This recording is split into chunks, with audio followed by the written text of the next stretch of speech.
No ar, o EcoCast, o seu podcast de notícias.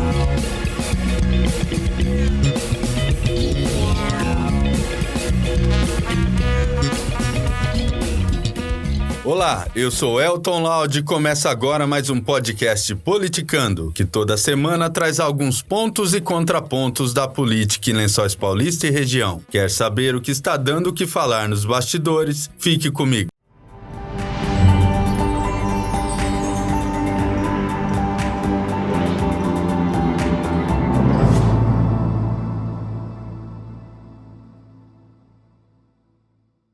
E antes de começar, clique aqui embaixo e inscreva-se. Isso ajuda muito a fortalecer nosso canal e nos motiva cada vez mais a produzir conteúdos relevantes, sempre com seriedade e profissionalismo.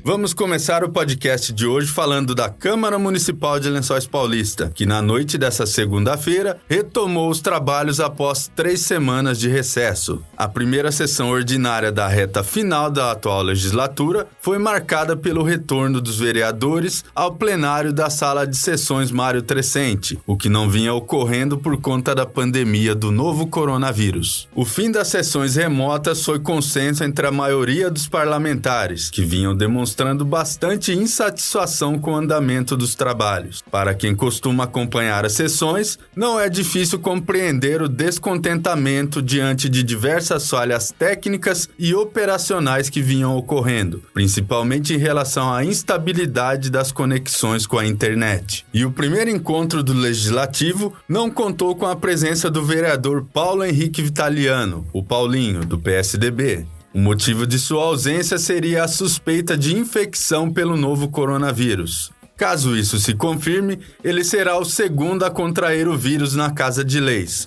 O primeiro foi Manuel dos Santos Silva, o Manezinho, do PSL, que em maio chegou a ficar internado por conta de complicações relacionadas à Covid-19. A volta das férias foi em ritmo lento, sem projetos aptos à apreciação do plenário e com apenas 3 propostas no expediente para encaminhamento às comissões internas. Diante disso, o destaque da noite acabou ficando por conta de um debate acerca da definição do tempo de uso da tribuna, ao qual cada vereador tem direito para fazer considerações relacionadas a indicações e requerimentos apresentados. O regimento interno estabelece limite de 10 minutos, porém, desde o início do mandato, ficou definido que todos utilizariam 5 minutos, prorrogáveis por mais um. Como isso nem sempre é respeitado e uns acabam falando mais do que os outros, enciumados estariam fazendo recorrentes queixas ao presidente Nardelli da Silva, do DEM, e ao primeiro secretário, Jucimário Cerqueira dos Santos, o Bibaia, do Podemos. Uma que adora o microfone e estaria se sentindo prejudicada é Dilzaleia Furlan,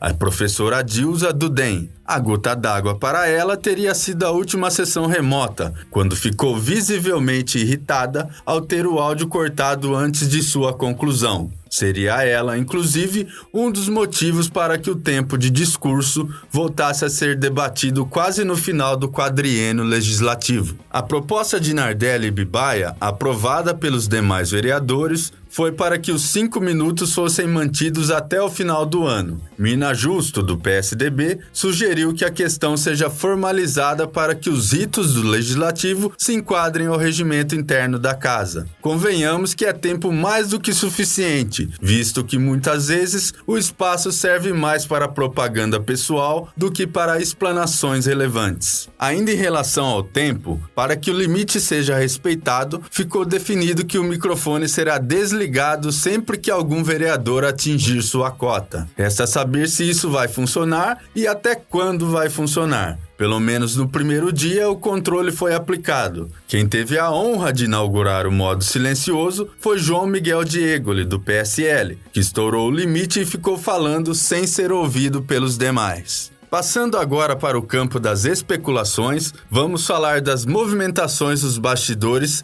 às vésperas das eleições municipais, que neste ano acontecem no dia 15 de novembro. Na semana passada, revelamos que a corrida eleitoral pode ser bem movimentada em Lençóis Paulista, com 5 possíveis adversários surgindo no horizonte do prefeito Anderson Prado de Lima, do DEM, candidato natural à reeleição. Além do ex-prefeito José Antônio Marise, do PSDB, nomes de outros 4 potenciais candidatos têm circulado pela boca do povo. O vereador Manezinho, que desponta como uma possível terceira via, José Antônio Silva, o Neno, do PSD, presidente da Silpa, e os ex-vereadores Celso Ângelo Mazzini, o Demazini, do PTB, e Ailton Rodrigues de Oliveira, o Juruna, que tenta se regularizar no PMN. Mas quais seriam os nomes apontados para as composições dessas chapas? A reportagem de O Eco tem conversado com diversas fontes para tentar desvendar os mistérios que envolvem o período pré-convenções. Certo, por enquanto, é que Demazini terá também ex-vereadora Cleusis Pirandelli ao seu lado. Isso se mantiver sua candidatura e não ceder aos assédios que estaria recebendo para coligações. Mesmo envolvido em diversos processos por improbidade administrativa, peculato e dano ao erário, que remetem ao seu período como presidente da Câmara entre 2009 e 2012, Juruna alega não estar enquadrado na lei da ficha limpa e diz que já tem conversas adiantadas com um possível vice, que seria um conhecido médico da cidade. O nome, porém, permanece como uma incógnita.